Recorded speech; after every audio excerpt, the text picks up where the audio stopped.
기도하시겠습니다. 아버지 하나님, 이 시간 종의 말씀을 전하기 원합니다. 말씀과 함께 운행하시는 성령님께서 말씀을 듣는 모든 심령들의 마음을 붙잡아 주셔서 이 말씀이 떨어질 때마다 놀라운 변화와 또 회개와 또 새로운 도전의 용기를 지닐 수 있는 시간이 되어지게 하나님 인도하여 주옵소서. 아버지, 말씀이 치료하는 능력이 있사오니 말씀을 듣는 심령들 가운데 육신의 질병이나 영혼의 질병이 아버지 고침을 받는 역사 일어나게 하나님 인도하여 주시고, 오늘 참여하지 못한 심령들에게도 동일한 은혜가 임하게 하나님 인도하여 주옵소서.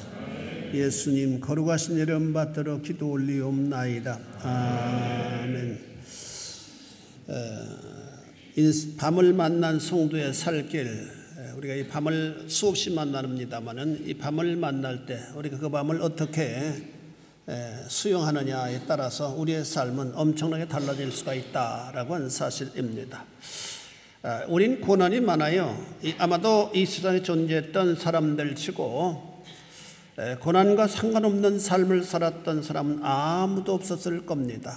우리가 지금 돈이 없어서 그렇지 돈만 많으면 얼마나 행복할까, 그렇게 생각하는 경우가 굉장히 많이 있는데, 그 전에 박조진 목사님 여기 오셔서 집회하실 때 하신 말씀이 기억이 돼요.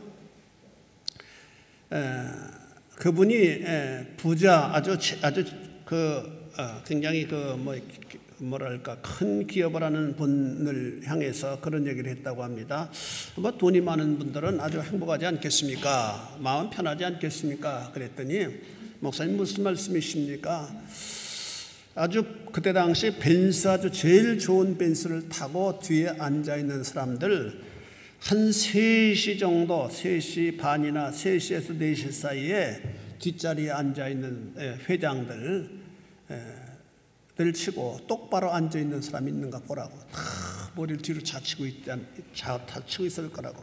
왜 그렇습니까? 그랬더니 그 3시가 은행 마감이기 때문에, 그때는 지금은 요즘 어떨지 모르겠지만은 은행 마감이기 때문에 부도가 나느냐 안 나느냐에 전전긍긍하느라고 너무 골치가 아파서 다 회장들 머리를 뒤로 자치고 있다고. 한번 유심히 주목해 보시라고 그런 얘기를 들었다고 합니다. 큰 기업을 하고 이런 분들은 참 우리같이 우리같이 고민하고 고통하지 않을 것 같지만 그분들은 더 심각한 고민과 고통 가운데 살아간다라고 하는 그런 얘기를 하는 것을 기억이 됩니다. 우리는 성경을 통해서 오래전 살았던 인물들도 하나같이 고난의 터널을 통과했다라고 하는 사실을 성경을 통해서 우리는 배우게 됩니다. 성경의 인물 중에서 그 누구도 고난과 관계없는 인생의 삶을 살았던 사람은 아무도 없었다라고 하는 사실은 우리들에게 큰 위로가 됩니다.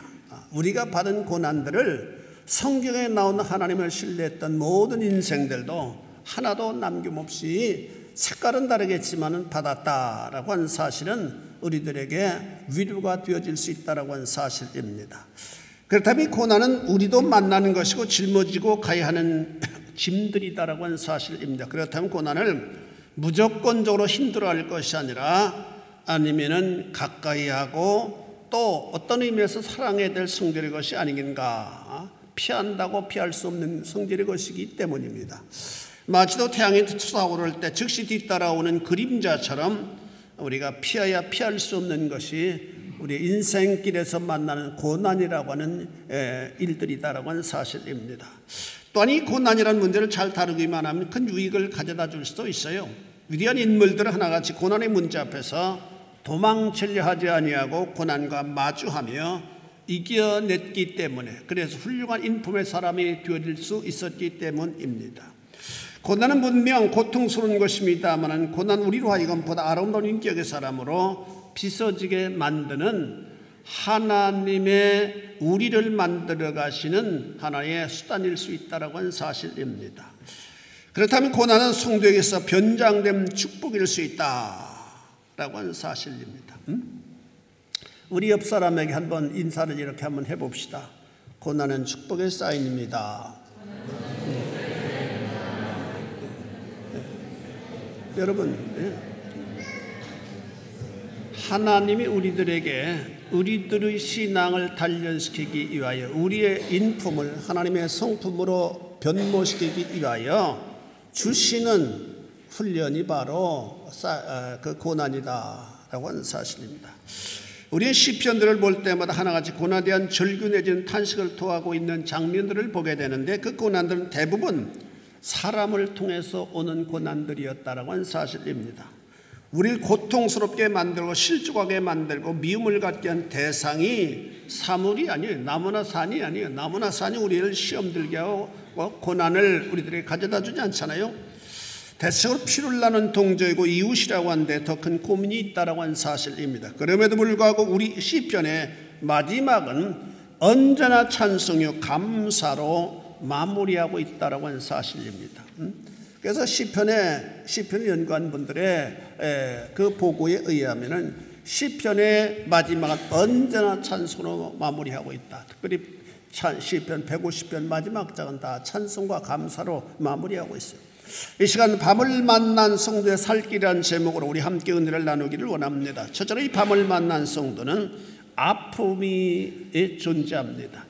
그래서 이 본문엔 여호와의 내가 밤이라고 고백합니다. 저는 인생의 밤을 만났음을 증거합니다. 밤은 인생의 고통스러운 시간들입니다. 답답하고 안타까운 때입니다. 인생은 누구나 밤을 원하는 사람은 아무도 없어요. 그러나 밤은 삶의 길목에서 불현듯 찾아오는 매체입니다. 밤이 찾아올 때 그때부터 고통의 한숨 소리가 입에서 흘러나오게 됩니다. 가족 중 한 사람에게 고통의 시련이 찾아올 때 그것은 가족 모두에게 전혀 없는데 그때부터 침울해지고 웃음이 사라지고 분위기가 무거워지고 답답하게 됩니다. 아마도 여러분들 가운데 부모님이 참으로 어려운 질병에 고통당하고 계신 분들도 없지 않아 있으라고 생각합니다. 그런 분들이 있으면 마음이 늘 답답하고 안타깝고 또 그 마음이 침잠되어질 수밖에 없는 정황이 있다고 하는 사실입니다. 그런데 본문의 저자는 시련의 밤을 만났을 때 혼자서 고통의 무거운 짐을 지고 하나님을 찾고 있습니다. 그래서 여호와여 내가 지금 밤을 만났습니다라고 호소하고 있습니다. 사랑하는 성도 여러분, 여러분 중 혹 밤을 만난 분은 안 계신지요? 밤은 사방의 칠흑같이 캄캄하다고 하는 사실 때문에 두렵기만 합니다. 통로가 보이지 않기 때문에 탈출구를 찾을 수 없기 때문에 더 두려움이 배가가 됩니다. 지금 온 세상은 경제라고 하는 밤을 만나고 있습니다. 그래서 제가 지난 주간에 포르투갈에서 세미나 하는데 얼마나 거지들이 많이 있는지 몰라요. 모든 나라가 살기 힘들어하고 있습니다. 이구동성으로 삶이 힘들다고 하는 사실을 호소하고 있어요. 그러나 분명한 것은 캄캄한 밤이라 하더라도 나갈 통로가 있다고 하는 사실입니다. 밤이 깊을수록 새벽은 가까워질 수 있기 때문입니다. 그런데 그 통로는 하나님을 찾는 일입니다. 하나님만이 밤을 만난 인생의 활로가 되어주시는 분이시기 때문입니다. 주님은 삶의 고통을 경험하신 분이십니다. 그래서 히브리서 5장 7절에서 8절에 보니까 그는 육체에 계실 때에 자기를 죽음에서 능히 구원하실 이에게 심한 통곡과 눈물로 간과 소원을 올렸고 그의 경건하심으로 말미암아 들으심을 얻었느니라. 그가 아들이시면서도 받으신 고난으로 순종함을 배워서 온전하게 되셨은적이라고 말씀합니다. 뿐만 아니라 우리 주님은 밤을 경험하셨기 때문에 밤을 만난 인생들을 불쌍히 여겨주시는 분이라고 언급하고 있습니다. 히브리서 4장 15절에 보니까 우리에게 있는 대상은 우리 연약함을 동정하지 못하실 리가 아니요 모든 일에 우리와 똑같이 시험을 받은 이로되 죄는 없으시니라 라고 말씀합니다. 우리에 있는 대상은 우리 연약함을 동정하지 못하실 리가 아니요 우리를 동정하시는 분이시다. 우리를 불쌍히 여기신 분이시다 라고 하는 사실입니다. 여러분들이 어려움을 당할 때 가장 여러분들을 불쌍히 여기신 분은 우리 구주 예수 그리스도이시라고 하는 사실을 깨닫고 위로를 받으실 수 있기를 바랍니다. 두 번째로 밤을 만난 성도는 주님께 피해야만 합니다. 55절에 보니까 여호와여 내가 밤에 주의 이름을 기억했다라고 말씀합니다. 인생은 누구나 밤을 만날 때 크게 당황한다고 합니다. 엘리야서 키블로로서는 죽음을 맞는 다섯 단계를 부정과 고립, 분노, 타협, 우울, 순응으로 보았습니다. 즉 고통의 문제를 만날 때, 다시 말해서 암이라고 진단을 받을 때 처음에는 부정한다고 합니다. 그 사실을 받아들이지 않습니다. 그 후에는 분노합니다. 그 많은 사람 가운데 하필 나에게 이런 일이 일어나는가 라고 화를 무섭게 낸다고 합니다. 그 다음에는 타협한다고 합니다. 고난을 현실로 받아들이게 된다고 합니다. 그리고 체념합니다. 그리고 우려합니다. 세상에서 자신만이 낙오자가 된 것 같은 생각을 합니다. 그리고 그 엄청난 선포를 현실로 받아들이게 된다고 합니다. 그러나 이것은 하나님을 신뢰하지 않는 사람들의 반응이 아니겠나라고 생각이 됩니다. 하나님을 신뢰하는 자들은 어떤 경우에서도 긍정적인 반응을 합니다. 성도는 낙심하지 않고 전능하신 하나님을 찾습니다. 그래서 저자는 내가 밤에 주의 이름을 기억한다고 고백합니다. 여러분, 우리가 평안할 때, 안정적일 때는 주의 이름에 별로 중요하게 여기지 않습니다. 그러나 어려움이 찾아오니 비로소 하나님의 이름이 중요하게 여겨집니다.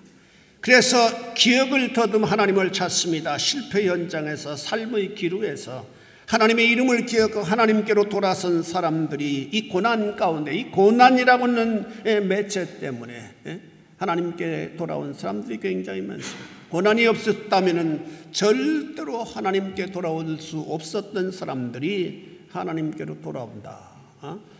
얼마 전에 돌아가신 이민아 목사님도 자기 자녀가 자폐가 되었기 때문에 하나님께 돌아온 예가 아니겠어요? 그가 고난 가운데 하나님 앞에 돌아왔더니 그의 아버지 이어령 박사님도 하나님께 돌아오게 되었잖아요. 다 고난 때문에, 고난이 없고 평탄한 삶의 길을 걸어갔다면 그 사람들이 어떻게 하나님 앞에 무릎 꿇을 수 있겠습니까? 주의 이름은 인자가 풍성하신 이름입니다. 삶의 신생들을 등이 풍성하신 사랑을 품어주신 이름입니다. 그리고 고통을 함께 하시는 분이십니다.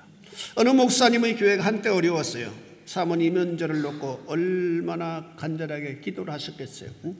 기도하던 중 어느 날 환상을 보게 되었다고 합니다. 기도 중에 환상이 보이는데 두 사람이 오들오들 떨고 있더랍니다. 누군지가 알 수 없었는데 자세하게 보니까 한 사람은 예수님이더랍니다. 예수님이 추위에 오들오들 떨고 계시더래요. 그러면서 내가 몹시 춥다고 하시더래요. 그런데 그 곁에 남편도 추위에 덜덜 떨고 있더랍니다. 그 장면을 보고 큰 위로를 받았다고 합니다. 남편이 당하는 고난은, 교회 때문에 당하는 고난은 홀로 당하는 고통이 아니라 그 곁에는 주님이 함께 하시는 고통이라는 사실을 깨닫고 그 어려운 지경 가운데에서도 위로를 받게 되었다라고 고백하는 것을 제가 들었습니다. 우리 한번 옆 사람과 인사하십시다. 내가 고통당할 때 주님도 함께 고통당하십니다. 그래요. 그렇습니다. 내가 고통당할 때, 당신이 고통당할 때 당신 혼자만 고통당하는 것이 아니라 주님도 함께 고통당하시는 분이시다. 왜냐하면 우리 아버지가 되시기 때문에. 여러분이 괴로워할 때 정말로 여러분의 고통에 동참하시는 분은 부모님 아니에요. 특별히 어머님 아니에요. 어머님은 여러분들이 감기로 인해서 열이 높아질 때, 잠을 자지 못할 때 그 옆에서 함께 꼬박 세우실 수 있는 분이십니다. 세우시는 분이세요. 그런데 영적으로 보면은 어머님만 그런 것이 아니고 우리의 아버지 되신 주님께서도 함께 밤을 지새우시는 분이시다. 그렇습니다. 주님 우리를 자녀로 부르시고 약속하셨습니다. 볼지어다 내가 성 끝날까지 너희와 항상 함께 있으리라고 말입니다. 우리가 어떤 삶의 상황에 처하게 된다 하더라도 우리의 주님은 우리와 동행하십니다. 그리고 우리는 인생의 캄캄한 밤을 만날 때 좌절하거나 절망하지 말고 주님을 찾아야 된다라고 하는 사실입니다. 세 번째로 밤을 만난 성도는 약속을 붙잡아야만 됩니다. 하나님의 약속을 붙잡아야 돼요. 본문은 55절에 이렇게 말씀합니다. 여호와여 내가 밤에 주의 이름을 기억하고 주의 법을 지켰나이다. 밤에 주의 법을 지켰다고 한 말씀은 매우 의미심장한 말씀이 아닐 수 없습니다. 밤은 어둠이 지배하는 시간입니다. 그리고 모든 범죄도 대개는 밤에 일어납니다. 대부분의 범죄는 환한 대낮에 일어나는 것이 아니라 밤에 일어납니다. 밤에는 불법이 판을 치고 정의가 사라져 버리는 때입니다. 성경이 이런 영적 밤이 전 인류에게 찾아온다고 가르칩니다. 그러나 개인적으로 밤을 만난 인생들이 많습니다. 아마도 여러분 중에도 밤의 고통을 당하신 분들이 있을지 모릅니다. 불확실한 미래로 인한 밤, 신앙의 영적인 밤 등등 말입니다. 밤을 만날 때 두 가지 반응이 나타날 수 있습니다. 하나는 자포자기입니다. 될 대로 되라지라고 하는 반응이 나타날 수 있습니다. 이사야 22장 13절에 보니까 하나님께서 이스라엘을 징계하셨을 때 이스라엘 사람들은 이렇게 반응했습니다. 내일 죽으리라. 내일 죽으리니 먹고 마시자. 하나님 앞에 그 고통을 통해서 회개하고 돌아오도록 하나님께서 고난을 섭리하셨는데 이스라엘 백성들은 내일 죽게 될 것이니 오늘 실컷 쾌락을 탐내가자. 하나님 말씀하십니다. 이 죄악은 용서받지 못한다고 말씀하셨습니다. 이런 죄악은 절대로 용서받을 수 없다. 이런 식의 반응은 영적으로 전혀 도움이 되지 않는 반응입니다. 그럼에 비해서 긍정적인 반응이 있습니다. 긍정적인 반응은 신앙적 반응이요, 고난을 통하여 하나님을 찾습니다. 그래서 은혜를 받고 하나님을 향해 열심을 내게 됩니다. 여러분들 가운데도 고난 때문에 하나님 앞에 열심을 낸 분들이 많이 있잖아요. 그건 축복입니다. 믿으시길 바랍니다. 성공 때문에 하나님을 멀어진 사람이 있다는 것은 겉으로 보면은 축복 같지만 영적으로 보면 그건 저주입니다. 우리는 영원한 삶을 하나님께로부터 허락받은 인생들이기 때문에 하나님과의 관계가 어떤 관계느냐에 따라서 축복이 될 수도 있고 저주도 되어질 수 있다고 하는 사실을 기억하시고, 무슨 일을 하든지 간에 하나님과의 관계를 제1 우선순위에 둘 수 있는 여러분들의 신앙이 되어질 수 있기를 바랍니다. 우리는 인생들이 고난을 만날 때 해결할 수 있는 방법은 단 하나입니다. 더욱더 용기를 가지고 열심을 다해 하나님을 바라보는 일입니다. 하나님을 찾는 일입니다. 그리고 말씀을 붙잡아 지켜나가는 일입니다. 그것이 참 신앙의 자세입니다. 그래야 되는 이유가 성도는 하나님의 부르심을 입은 하나님의 자녀들이기 때문입니다. 하나님은 고난을 통해서 자녀들을 훈련시켜 주십니다. 성경 고난을 다루신 하나님의 손길을 학습합니다. 하나님이 애굽에서 10가지 재앙으로 바로를 치셨어요. 고로 바로는 무임 노동력이었던 60만이나 된 이스라엘 백성들을 마지못해 애굽을 떠나도록 허락했습니다. 하나님의 진노가 너무나 두려웠기 때문에 이스라엘 백성들은 모세 영도 아래 의양약 애굽을 빠져나왔습니다. 그런데 며칠이 못 돼요. 앞을 가로막은 넓은 홍해바다를 만나게 되었습니다. 홍해바다는 출애굽한 이스라엘 백성들을 비웃기라도 하듯 시퍼런 물을 넘실대며 길게 누워 저들을 가로막고 있었습니다. 마치 너희가 바로는 이겼지만 나에게는 어림도 없다고 비아냥거리던 말입니다. 바로 그때 엎친 데도 엎친 격으로 저 뒤에는 뽀얀 먼지를 일으키며 애굽의 군대가 철병거들을 앞세우고 이스라엘의 뒤를 쫓아오고 있었습니다. 다 죽이겠다고 하는 의도였습니다. 여기서 보면 고난은 절대로 홀로 오지 않습니다. 친구를 데리고 옵니다. 이것은 우리나라 속담도 있고 서양의 속담도 있으나 절대로 고난은 단수로 오지 않아요. 복수입니다. 참으로 이스라엘 백성들에겐 도관에 든 주 같은 상황이었습니다. 후퇴할 수도 없고 앞으로 나아갈 수도 없는 정황입니다. 이때 백성들은 심히 두려워했습니다. 그리고 어떤 무리는 모세를 원망하면서 애굽에 매장지가 없어 우리를 이곳에서 죽게 하느냐고 항의했습니다. 어려운 상황을 만나게 될 때 사람은 꼭 나쁜 버릇이 나옵니다. 어렵게 되어지면 곤란한 상황을 만나게 되면 꼭 나타나는 나쁜 버릇. 저도 마찬가지입니다. 그것은 가장 가까운 사람을 원망하는 버릇입니다. 남편은 아내를 원망하고 아내는 남편을 원망합니다. 당신 때문에 이렇게 됐다. 여러분, 그러나 이 원망은 문제를 해결할 수 없습니다. 더 심각한 고통에 처하게 만드는 매체가 되어질 수 있습니다. 여러분, 어려움을 만날 때, 여러분 개인이나 아니면 여러분의 가정의 어려움을 만날 때 어떻게 해야만 합니까? 우리 다시 한번 우리 옆 사람에게 인사합시다. 우리는 이길 수 있습니다. 우리는 이길 수 있습니다. 그래요. 우리는 이길 수 있습니다. 왜냐하면 하나님께서 고난을 섭리하여 주시는 분이시기 때문입니다. 모세는 유명한 말을 합니다. 너희는 두려워 말고 가만히 있어. 여호와께서 오늘날 너희를 위하여 행하시는 구원을 보라. 오늘날 너희를 위하여 행하시는 구원을 보라. 영적 밤을 만난 인생의 그 캄캄한 밤중에 지켜나가는 주님의 말씀은 보석처럼 빛을 발하는 말씀이 되어질 수 있습니다. 힘들고 어려울 때 오로지 하나님의 말씀 붙잡으심으로 그 말씀이 여러분들을 지켜주실 수 있게 되기를 바랍니다. 마지막으로 밤을 만난 성도의 참 소유는 말씀을 지킨 부분입니다. 본문 56절에 내 소유는 이것이니 곧 주의 법도를 지킨 것이니이다. 내 소유는 이것이 곧 주의 법도를 지킨 것이니이다. 너무나도 아름다운 말씀입니다. 우리 한번 따라서 해보겠습니다. 내 소유는 이것이니 곧 주의 법도를 지킨 것이니이다. 우리 성도의 소유는 금이나 은이나 지식이나 쥐나 이런 것들이 아니라고는 말씀입니다.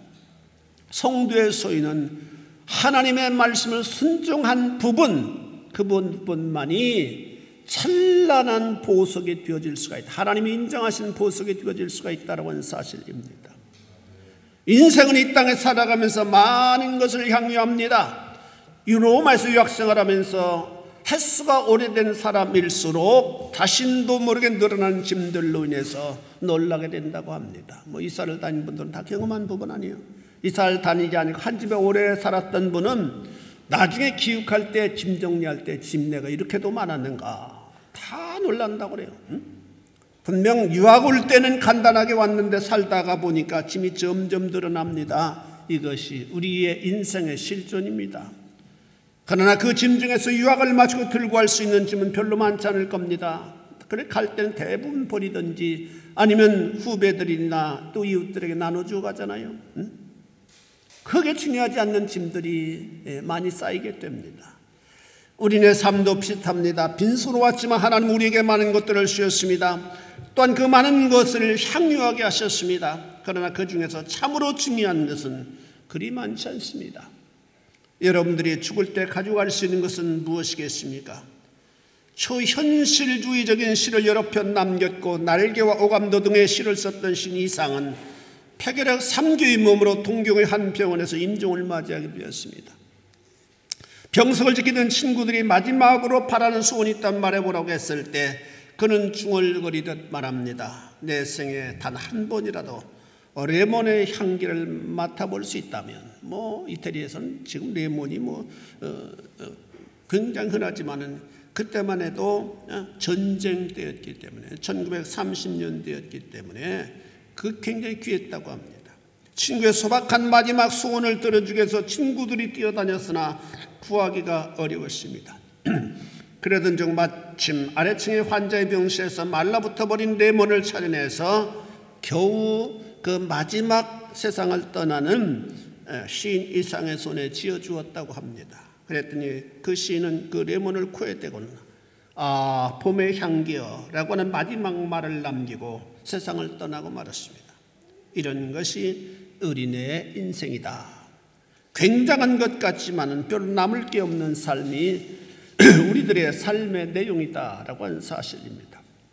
우리 이 땅에서 열심을 다해 살아가고 있지만 막상 주님께서로 떠나는 날 들고 갈 수 있는 것이 무엇이겠는가? 시편 저자는 우리에게 가르쳐주고 있어요. 내 소유는 이것이니 곧 주의 법도를 지키는 것입니다. 주님의 법도를 지키는 것, 다시 말해서 주님의 말씀을 순종한 부분, 그 부분만이 성도가 주님께 들고 갈 수 있는 유일한 영적 자산이라고 하는 말씀입니다.